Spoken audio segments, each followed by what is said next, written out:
شهر رمضان بالنسبة لهؤلاء الرجال هو شهر تزداد فيه وتيرة العمل لإحباط أي محاولة لتعكير جو الأمن والسلام الذي ينعم به المواطنون في هذه المنطقة، وذلك من خلال فرض الخناق أكثر على فلول المجموعات الإجرامية.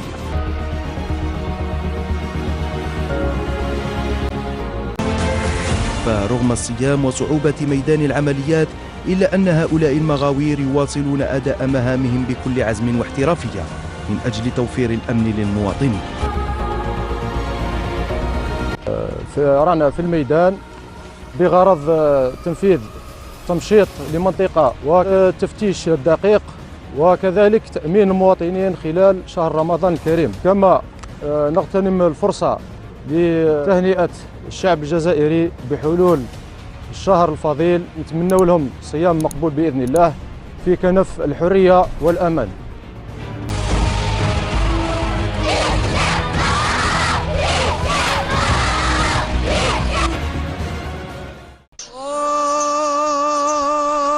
الله أكبر الله.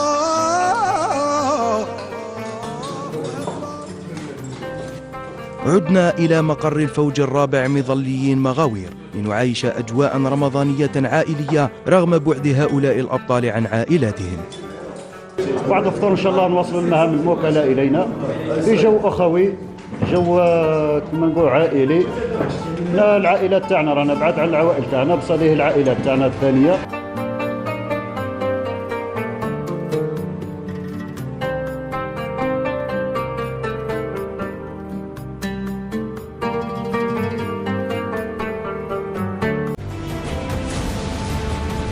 مهام متواصلة طيلة شهر رمضان الفضيل لتأمين المواطنين،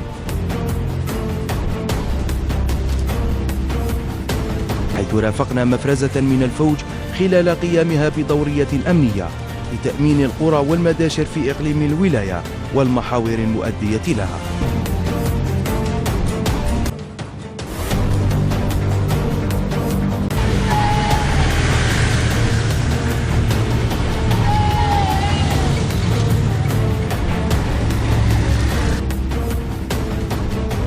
أين صادفنا مواطنين تعطلت سيارتهم وقت الإفطار ليتدخل أفراد المفرزة لمساعدتهم في صورة تعكس وبصدق تلك اللحمة الصلبة التي تجمع الشعب بجيشه.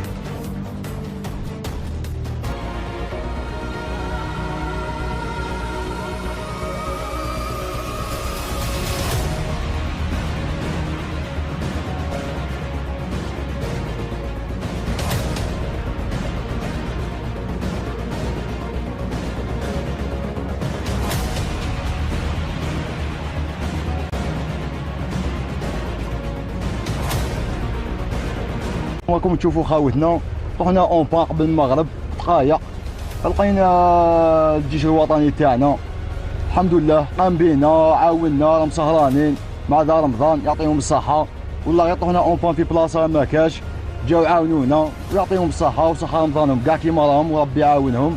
هيا السلام عليكم، يعطيكم الصحه وتحيه الجيش الوطني الشعبي، يعطيكم الصحه بارك الله فيكم. كما شفتوا رانا خدامين اليوم، راكم رافقتونا في هذه المهمه هذه، رانا خدمتوا في خدمتنا كما كل يوم، راهي ديما كما هكذا في شهر رمضان او بلا شهر رمضان. كما راكم شفتوا هنايا رافقتونا من الاول، رانا في اجواء اخويه رمضانيه بيننا وبين الشعب. كما شفتوا ادوا في مهام تاعنا كعسكريين، والجيش الوطني الشعبي مديور من الشعب لحمايه الشعب ولهذا كل قطر من اقطار هذه البلاد.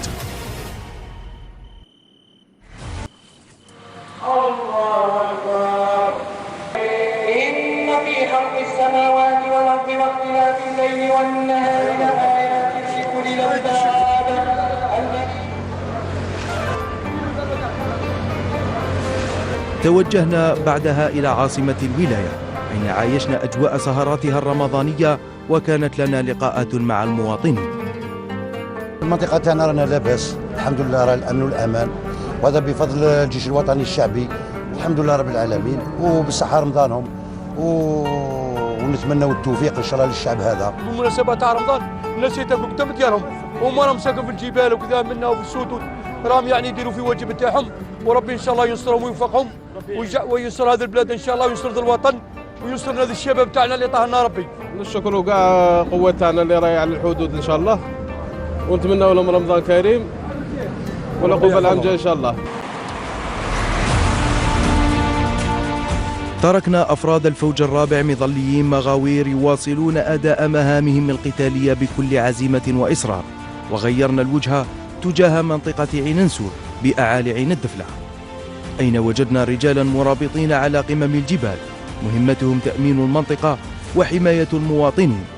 إنهم رجال الكتيبة 17 الخفيفة للمشاة. خلال شهر رمضان معظم كسائر أيام الأشهر نقوم بتكثيف الأعمال القتالية بفرض الخناق على الجماعات الإرهابية للقضاء النهائي عليها وتوفير الأمن والاستقرار للمواطنين خلال أيام شهر رمضان. الحمد لله الجيش راه يعني قايم بالدور تاعو على كل حال، راه هو اللي راه يعني قايم في البلاد.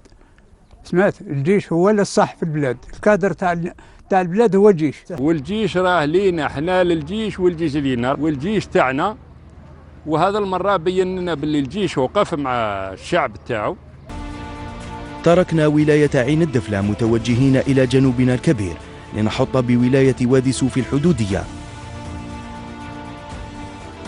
هذه الولاية المتاخمة لحدودنا الوطنية التونسية تتربع على مساحة شاسعة، وهو ما يتطلب من وحدات جيشنا الوطني الشعبي تكثيف جهودها في الميدان من أجل حماية شريطنا الحدودي وتوفير الأمن للمواطنين بهذه الولاية.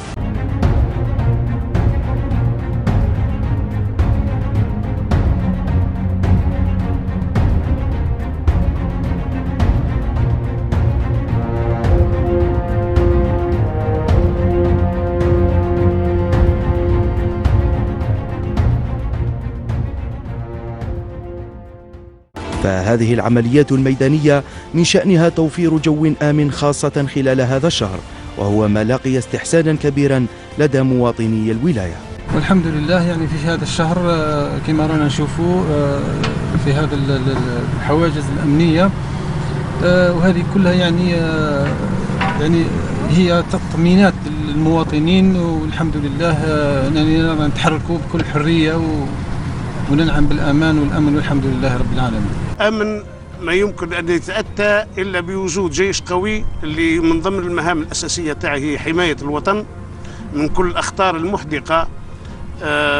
ربما احنا رانا نشوفوا الوضع تاعنا بالنسبة شرق غرب جنوب، التحولات الحالية حتى في الأيام هذه وين يعني كل القوى العالمية متكالبة على الجزائر، فبالتالي احنا املنا في الجيش تاعنا اللي هو حامي الحماة واللي هو الضامن الوحيد الامن واستقرار البلاد هذه.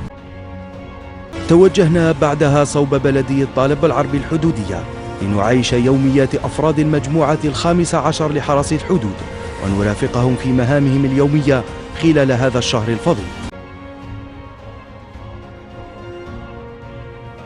خلال المهمة يتم رصد سيارة تتحرك بسرعة فائقة فيتم توقيفها ليتبين أنها حالة استعجالية لمواطن تعرض للسعة عقرب، وهو ما تطلب من أفراد المجموعة تقديم المساعدة اللازمة في الحين.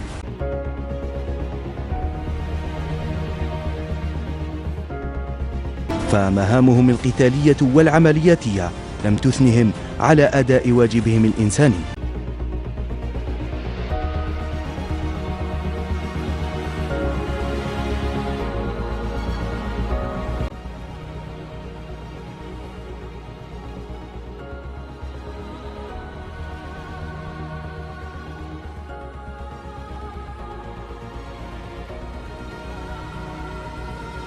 ونتمنى لكم رمضان كريم وكل عام وانتم بخير.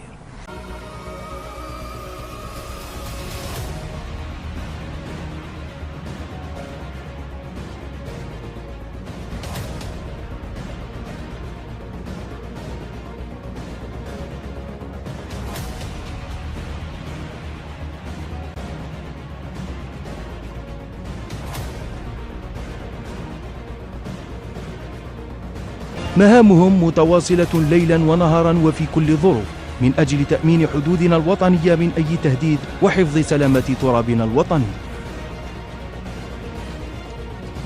غادرنا ولاية الوادي متجهين شمالا صوب ولاية تيبازا ساحلية لنحط بمدينة شرشان، أين رافقنا وحدة من حرس السواحل لقواتنا البحرية خلال مهامها اليومية في هذا الشهر الكريم.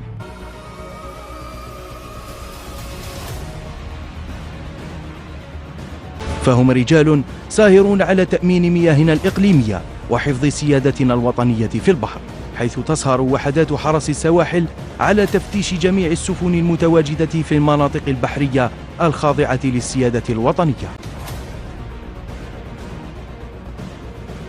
خلال تواجدنا رفقة حرس السواحل في دورية استطلاعية في مياهنا الإقليمية، تلقى طاقم السفينة نداء استغاثة من سفينة صيد ليتدخل طاقم السفينة لتقديم يد المساعدة.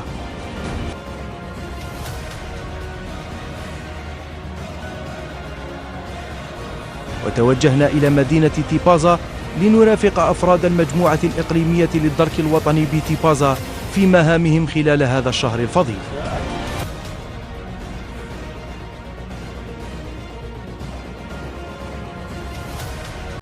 حيث رافقنا أفراد المجموعة خلال القيام بحواجز أمنية لتأمين المواطنين خلال هذا الشهر الفضيل.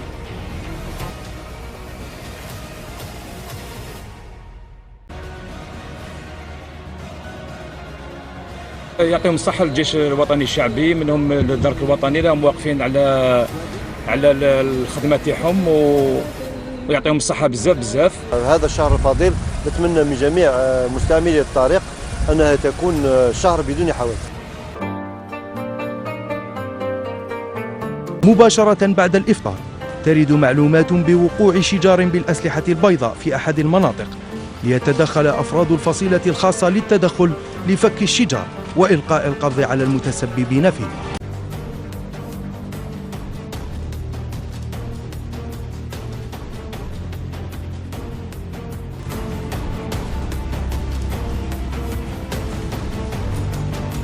مهامهم متواصلة لتأمين المواطنين وتوفير جو آمن خلال هذا الشهر الفضيل، وهو ما لقي استحسانا كبيرا لدى المواطنين.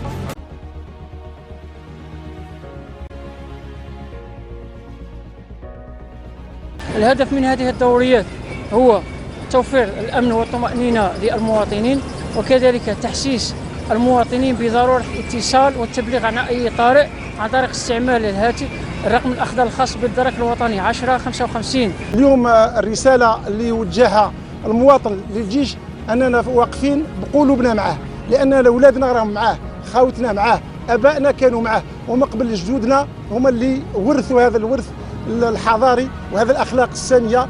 لأننا اليوم شفنا في الأوطوروت حتى الدرك الوطني سافق في الإفطار، يعني حاجة ظاهرة ما شكيتش نصيبها في كل العالم. ربي يحفظكم حماة الوطن.